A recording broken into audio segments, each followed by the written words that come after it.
Hello दोस्तों, स्वागत है आप लोगों का फिर से एक नए वीडियो में। तो बैचलर स्मार्ट स्टडी पॉइंट में तो देखेंगे आज हमारा टॉपिक होने वाला है कार्ल मार्क्स। तो आज हम कार्ल मार्क्स के बारे में जानेंगे। तो देखेंगे इनके बारे में एक एक करके। तो सबसे पहले हम इनकी जीवनी को देखेंगे। इनका जन्म 5 मई 1818 को ट्रायर पुसिया अब जर्मनी में है।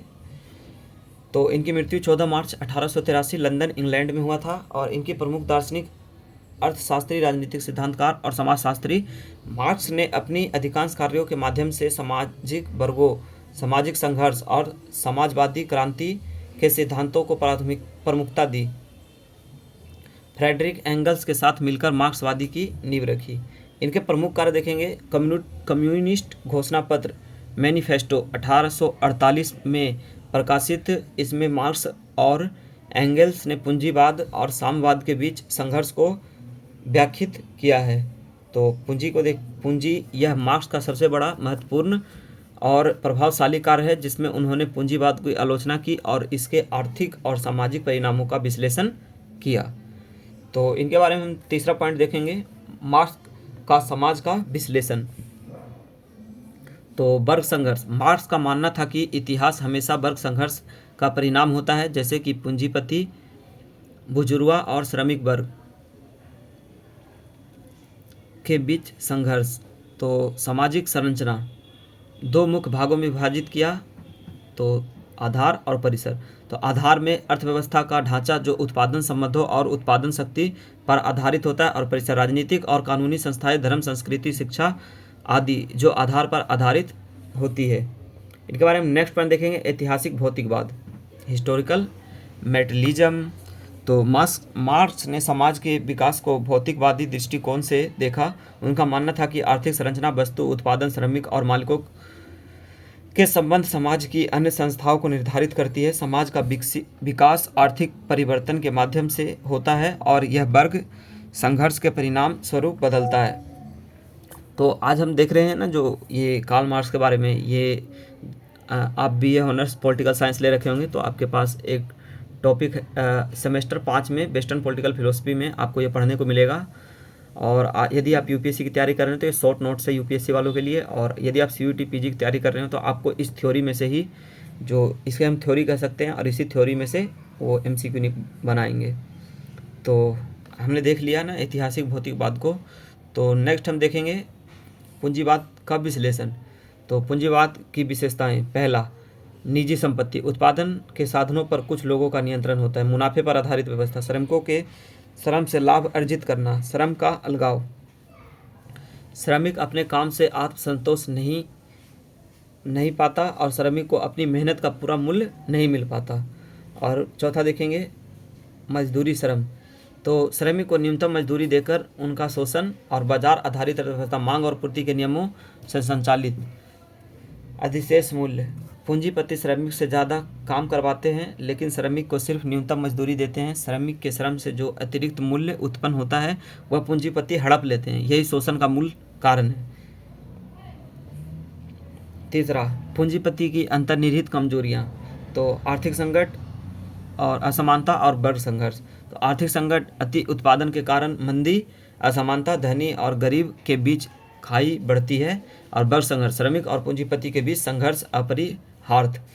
नेक्स्ट पॉइंट देखेंगे, समाजवाद और साम्यवाद, सोशलिज्म एंड कम्युनिज्म में। तो समाजवाद, राज्य उत्पादन के साधनों को अपने नियंत्रण में ले लेगा, शोषण समाप्त होगा लेकिन राज्य अभी भी रहेगा। और नेक्स्ट देखेंगे साम्यवाद, सभी ने उनकी क्षमता अनुसार श्रम लिया जाएगा और सभी को उनकी आवश्यकता अनुसार संसाधन दिए जाएंगे। वर्गहीन शोषण मुक्त समाज होगा और राज्य समाप्त हो जाएगा। तो नेक्स्ट देखेंगे राज्य का सिद्धांत। तो राज्य हमेशा शोषण वर्ग के हित में कार्य करता है। पुलिस, सेना, कानून आदि का उपयोग श्रमिकों के दमन के लिए किया जाता है। समाजवादी क्रांति के बाद राज्य धीरे धीरे खत्म हो जाएगा। तो हम नेक्स्ट पॉइंट देखेंगे, मार्क्स की आलोचना। समाजवादी क्रांति कई जगहों पर सफल नहीं हुई। श्रमिक वर्ग कई बार सुधारों से संतुष्ट हो जाता है और आधुनिक राज्य सिर्फ शोषण वर्ग की सेवा नहीं करता बल्कि कल्याणकारी योजनाएं भी लागू करता है। तो हम इनका ना बिल्कुल शॉर्ट पॉइंट से देखते हैं, क्विक रिवीजन करते हैं जो पूरा पढ़ें। मार्क्सवाद का आधार क्या था? तो अर्थव्यवस्था ही समाज का आधार है और द्वंद्वात्मक भौतिकवाद संघर्ष से नया समाज बनता है। ऐतिहासिक भौतिकवाद आर्थिक संरचना इतिहास को तय करती है। वर्ग संघर्ष, श्रमिक बनाव, पूंजीपति का टकराव, अधिशेष मूल्य, पूंजीपतियों का शोषण। और नेक्स्ट पॉइंट, राज्य का अंत, समाजवाद के बाद राज्य खत्म होगा और साम्यवाद वर्गहीन शोषण मुक्त समाज होगा। तो हमने इनके बारे में देखा हमारे नोट से। अब इनके बारे में थोड़ा हम अतिरिक्त जान लेते हैं।